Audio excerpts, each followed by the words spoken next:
नहीं, बैठक में 5 जो हमारे घटक दल हैं एनडीए के, सब लोगों को एकजुट होकर के, और एक ये अभियान प्रदेश स्तर पे हुआ है।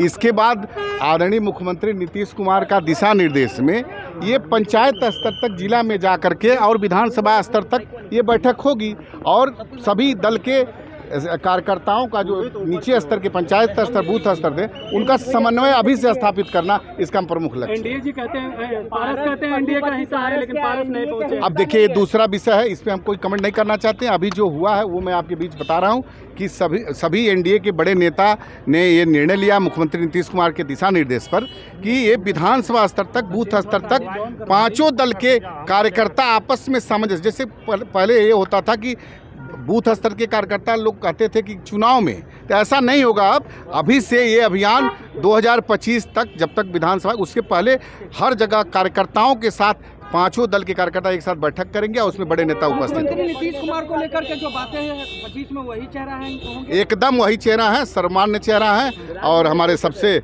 लोकप्रिय यशस्वी मुख्यमंत्री के नेतृत्व में ही चुनाव होगा। राजूपति पारस एनडीए का हिस्सा है या नहीं? राजू, इस मामले में मैं कोई अपना वक्तव्य नहीं देना चाहता हूँ, बड़े नेता से बात नहीं। चिराग जी का एक भारत सरकार का कुछ अपने बैठक में थे, लेकिन उनका संदेश, उनके सब सांसद थे, हम लोग सारे पार्टी के सारे हमारे बड़े नेता उपस्थित थे।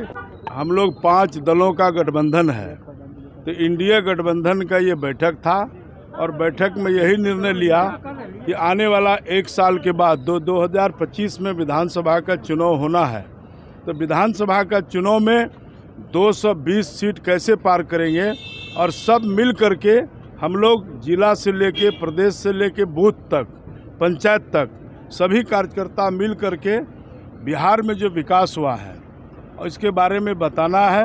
और देश के प्रधानमंत्री और बिहार के मुख्यमंत्री नीतीश कुमार जी ने जो काम किया है, और जो जंगल राज था 15 साल 20 साल पहले, उनके बारे में भी बताना है।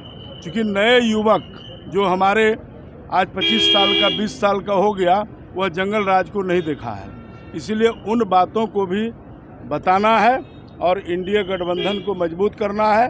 पुनः एक बार बिहार में नीतीश कुमार को फिर से मुख्यमंत्री बनाना है। बयान में भी चर्चा हुई थी, आपने जो बयान दिया क्या होगा? नहीं, ऐसी कोई चर्चा नहीं हुई, इस तरह का कोई विषय नहीं है। हिंदुत्व के एजेंडे का क्या होगा? बीजेपी ऐसा है कि हिंदुत्व तो एक सभ्यता है, एक संस्कृति है, एक विचारधारा है, तो हर धर्मों को अपने अपने धर्म को अपने अनुसार से मानने का सबको अधिकार है।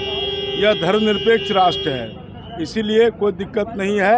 हमने किसी जाति और धर्म के बारे में नहीं कहा, क्योंकि संगठनात्मक दृष्टि से जो हिंदू बंटता है उसको गोल करने की बात कहा कि गोल होइए, संगठित होइए, न कि किसी जाति और धर्म पर मैंने टीका टिप्पणी किया था।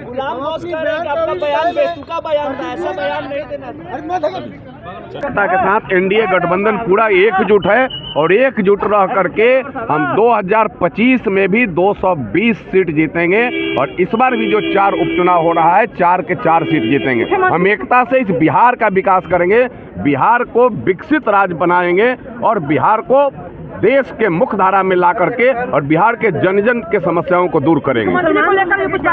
नहीं, मुख्यमंत्री का हमें माननीय नीतीश कुमार जी हमारे बिहार में एनडीए के नेता हैं, उनके नेतृत्व में चुनाव लड़ेंगे।